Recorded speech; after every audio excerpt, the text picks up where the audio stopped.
Hi hello నేను మీ Venkataramana. Welcome to Andhra Prabha news.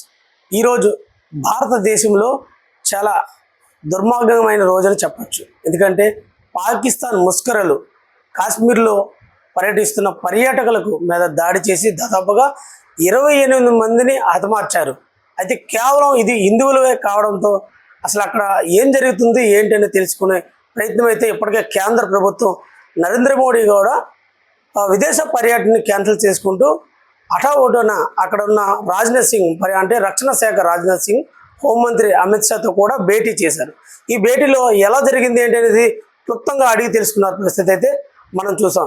అయితే దీనిపై మాట్లాడేందుకు మనకి మిలిటరీ దళాలు గతంలో చేసిన సోల్జర్ మనతో పాటు ఉన్నారు. ఆయన అడిగి మరికొంత సంవత్సరం ఏంటి సార్ ఇలాంటి దుర్మార్గం ఎలా చూడడం అంటారు, ఏంటి అసలు ఇది? మొట్టమొదటిగా అక్కడ చనిపోయిన సివిలియన్స్కి మా సైనికుల తరపున సంతాపం తెలుపుతున్నాం. ఇది పాకిస్తాన్ తాలూకా ఉగ్రవాద చర్య అనే ఆల్రెడీ వాళ్ళు ప్రకటించడం జరిగింది. కానీ ఇది చాలా దారుణం. ఇలాంటి ఘటనలు ఇంతకు ముందర ఎప్పుడూ జరగలేదు.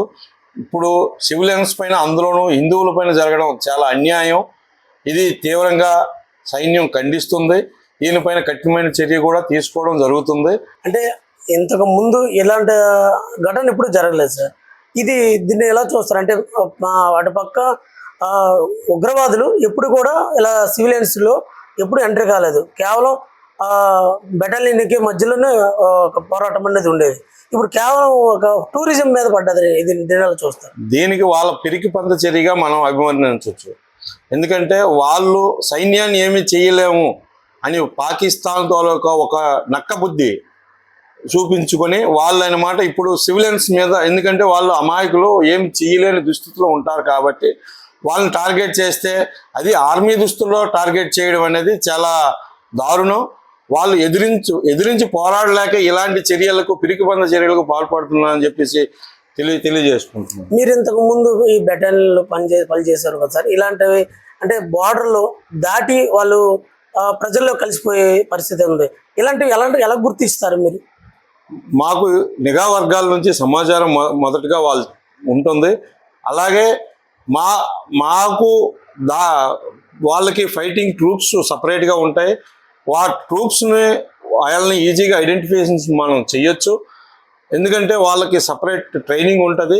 వాళ్ళు ఆ ఏరియాలోనే ఉంటారు కాబట్టి వాళ్ళు ఏం చేస్తారు, ఎలా చేస్తారు, ఎవరు అన్నోన్ పర్సన్ ఎవరు, నోన్ పర్సన్ ఎవరు అని చెప్పేసి మాకు తెలుస్తుంది. దాన్ని బట్టి మేము వాళ్ళతో పోరాడడానికి ఎక్కువగా ప్రయత్నం చేస్తాం. అంటే భారతదేశంలో ఇంటెలిజెన్సీ ఇంత అభివృద్ధి చెందుతున్నప్పుడు కూడా ఇలాంటి వాళ్ళని గుర్తించకపోవడం వల్ల ఎవరు వైఫల్యం అంటారు? ఇది ఎవరు వైఫల్యం అని ఏమి చెప్పలేము సార్. ఎందుకంటే వైఫల్యం అనేది చిన్న చిన్న పొరపాట్లు జరుగుతుంది.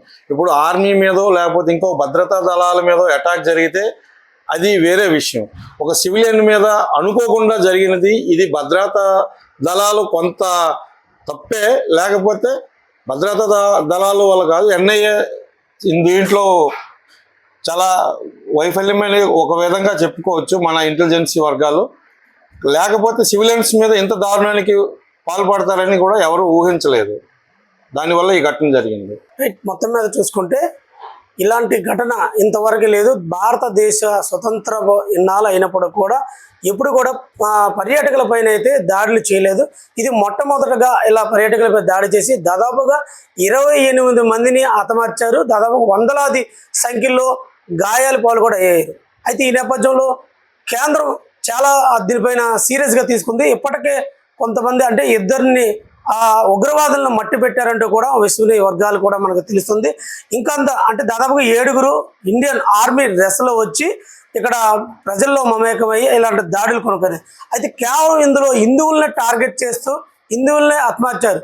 దీన్ని ఏ విధంగా కోణంలో తీసుకోవాలో ఇంటెలిజెన్స్ వర్గాలు ఏం చెప్తాయనేది మరికొద్ది రోజులు వేచి చూడాల్సిన పరిస్థితి ఉంది.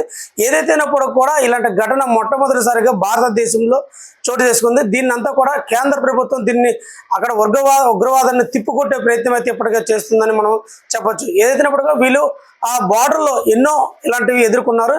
కానీ ఎప్పుడు ఇలా జరగలేదంటూ కూడా ఇక్కడ ఉన్న ఆ బార్డర్లో గతంలో చేసిన వాళ్ళు చెప్తున్న పరిస్థితి ఇది. ఇక్కడ తాజా పరిస్థితి. వీటి జస్ట్ రాకేష్తో వెంకటరమణ, ఆంధ్రప్రభ న్యూస్, విశాఖపట్నం.